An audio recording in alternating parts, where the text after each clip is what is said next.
Ayan, di ba? Ang ganda.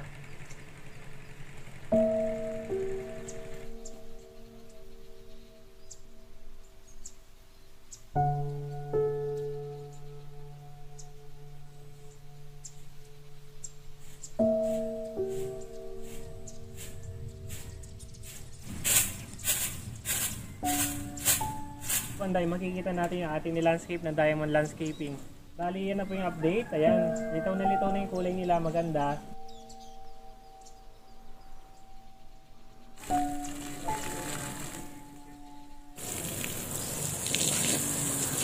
Ay, magandang araw muli sa lahat ng ating mga kababayan. For today po ay nandito tayo muli sa mini farm. Namiss ko po to ng ilang araw kasi na-busy ako.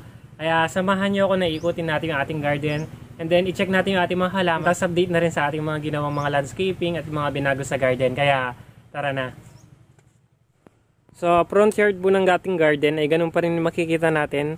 Tinanggal lang natin yung mga halaman na medyo pumapayat. Tapos nilagay sa greenhouse para tumaba. Ayan siya. Bali pa trim na lang po kami. Tapos dito sa ating side ay makikita natin yung ating pakpaklawin. Ayan. Lumaki na yung anak niya sa likod, 'di ba? Tapos nung nakaraang vlog ay nag-harvest tayo ng mga pinropagate nating mga anak niya. Ayan. Ayun yung ating ginawang mga nilandscape dito na binago. Yung ating mga paste pots, binigyan natin sila ng mga buhok. 'Di ba dati maraming bromeliads yun diyan, ginawa na lang natin common.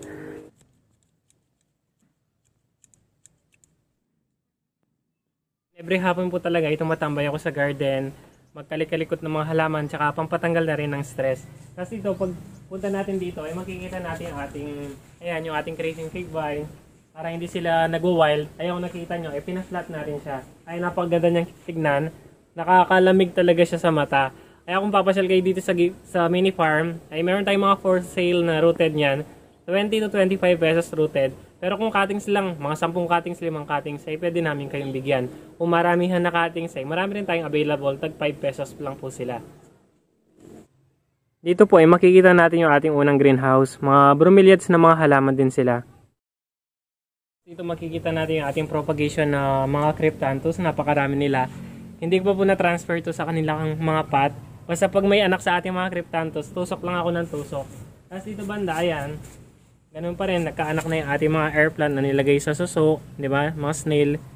Tapos dito ay natanggal na yung ganda ng ating mga compacta or mga mini bromeliads kasi maraming guests sa ating mini farm na hindi ko mahindian. Binibilin talaga nila yung mga naka-landscape. Pero kung meron din naman ay binibenta ko kaya yan medyo pumangit yung itsura niya. Tapos yung iba, mga bata at yung mga ibang halaman na sila. Madalas kong i-flex sa inyo ating mga bromeliads, sana huwag kayong magsawa. Pero ako talaga nagagandahan ako sa ating mga bromeliads. Ayan. Kahit lagi ko siyang piniflex sa inyo kasi natutuwa talaga ako sa kanila. Tapos ito, salad toast yung pangalan. Ayan. Oh, si Pink Debbie. Ayan, ang ganda. Tapos ito pala, nanganak siya. I mean, nag-flower siya. Ito siya. Pakaganda ng flowers niya. Ayan siya. Ayan. And for sure, ay mga anak na po yan. Tapos dito ay mga paste pots. Tapos napakadami na po ng ating twirl. Tapos kahapon, tinanggal ko yung mga flowers niya. Ayoko po siya nagpa-flowers. Ayan, puro cut siya. Napakaraming flowers pero tinanggal ko. Kasi ayan ating mga bromeliads na pink. Ayan.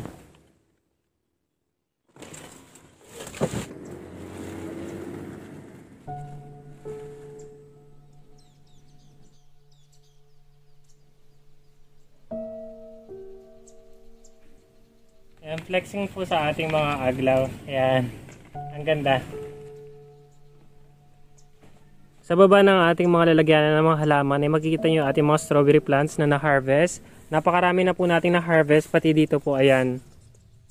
Tapos napakarami na rin natin nabenta. Diba? Kung nakasubaybay kayo sa ating vlog ay parang isang buwan pa lang yun or magdadalawang buwan. Tapos nakapag-produce na sila siguro mga 200 na babies. Tapos update sa ating ubas ay medyo payat sila, pinapatabahan natin sila, mag-apply tayo ng fertilizer niyan. Tapos dito banda ay makikita natin yung ating mga halaman na ginagamit for landscaping. Pag may mga flowers na nalalanta, bali ito yung mga ginagamit natin na mga kasunod nila. Mga buttons. Tapos kung nakikita nyo yung ating mga torenya flowers, ayan sila. Full bloom na full bloom sila. Ayan, pink and violet. Tapos sa baba ay nagtatransfer tayo ng mga repolyo. First time ko magtanim na repolyo, sana mag-survive sila dito sa garden. Sinakto ko po sa medyo malimig na buwan. Tapos ayun yung ating mga margarita flowers. Tapos makikita nyo dito yung aking mga tinurok na mga labanos sa big pot. Nakakatuwa, isang buwan mahigit siguro sila. Ay meron na silang laman. Ayun yung laman niya.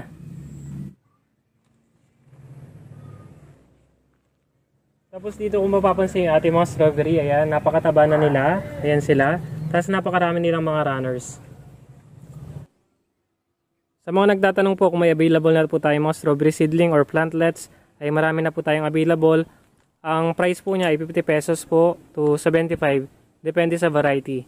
Meron tayong Shoga Festival Hawaiian na strawberry po.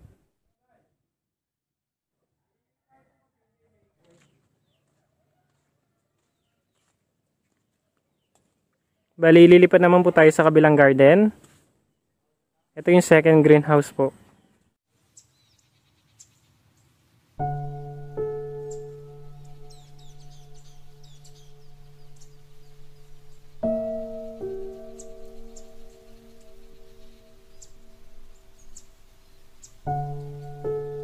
Napakaganda po ng ating mga halaman. Parang mga plastic sila. Lalong lalo na po ito. Ayan, nakalimutan ko na yung ID. Tapos may pula. Ganon din sa bromeliads. Kaya na-addict po ako sa mga halaman na yan kasi makukulay talaga sila. Ayan, bali ito na yung kabuuan ng ating second greenhouse. Tapos dito makikita natin ating mga bromeliads. Tapos mga rare na mga aglaw from Thailand. Ayan, napakaganda ng mga kulay nila. Tapos ito pa po yung iba. Ayan. Nakikitan talaga ako sa kanila. Ito pa po.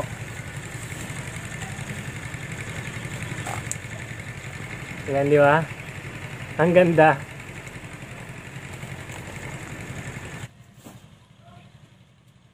Bali, yan na po yung ating aerial view. Napakaganda, di ba? Sana magawa nyo rin sa inyong kanya-kanyang mga tahanan. Yung ganyang mga setup kasi napakaganda pong tingnan. Basta may greenhouse kayo na ganito, ay walang problema sa halaman kahit dumating pa yung El Nino. Tapos dito sa kabilang banda ay makikita natin medyo makalat. Pero yan po, hindi pa po lush. Mga anak ng ating mga bromeliads. Tapos dun banda, ayun, napakarami. Tayo sa kabilang garden. Bali ko napapansin nyo yung ating mga copaya plants dito ay bagong trim sila.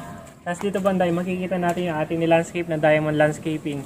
Bali yan na po yung update. Ayan, litaw na yung kulay nila, maganda. Tapos dun sa side na yun ay nagka-cut kami ng mga dahon ng mga 1000 finger banana kasi natutuyo na para mas maganda. Tignan sa mata na green lahat. Ayoko po kasi may nakikitang tuyong dahon. Kaya kung napapansin nyo dito sa garden, kung meron man tuyong dahon ay nakaligtaan lang yon. Pero umaga hapon talaga nagwawalis kami sa garden. Ngayon po ay pahapon na ay magdidilig na tayo ng mga halaman. Yung ating tubig dito ay galing sa patubig submersible po to.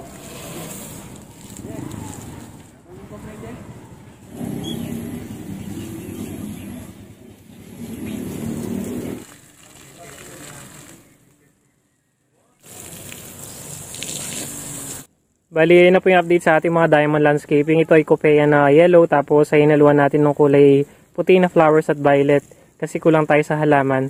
Tapos ayan, sa banga, nagtanim tayo ng mga butones at mga torenya flowers. Dito banda ay makikita natin yung ating namang kutsarita. Ayan. Siguro ay full bloom yung ating mga flowers dito ay December 15. Ayan, nakabukadkad na po talaga yung mga flowers natin sa ating mga palanggana. Tapos dito makikita natin yung ating 8 na ginawa. Tapos nilagyan natin ng kawayan na ornamental na hindi lumalaki. Ayan, lumilitaw na rin yung shape niya, di ba? Ang ganda.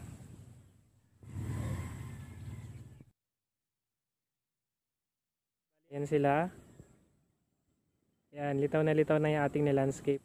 Tapos ito bago natin ginawa, mga 2 weeks ago. Ayan, medyo nahuli sila.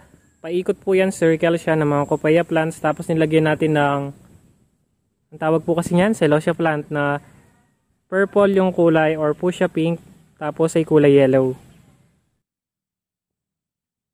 Bali, nandito na po tayo sa dulo ng garden. Bali, yan yung ating full view dito sa dulo. And ang cute nung ating mga kawayan na sinicircle na hindi lumalaki. Tapos yung ating art na kawayan ay nagpapatrim. Tapos nakakatuwa yung ating mga bougainvillea.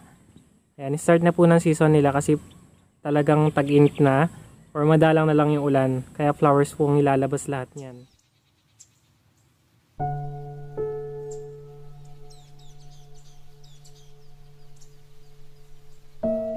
flowers ni ating mga bougainvillea from Batangas.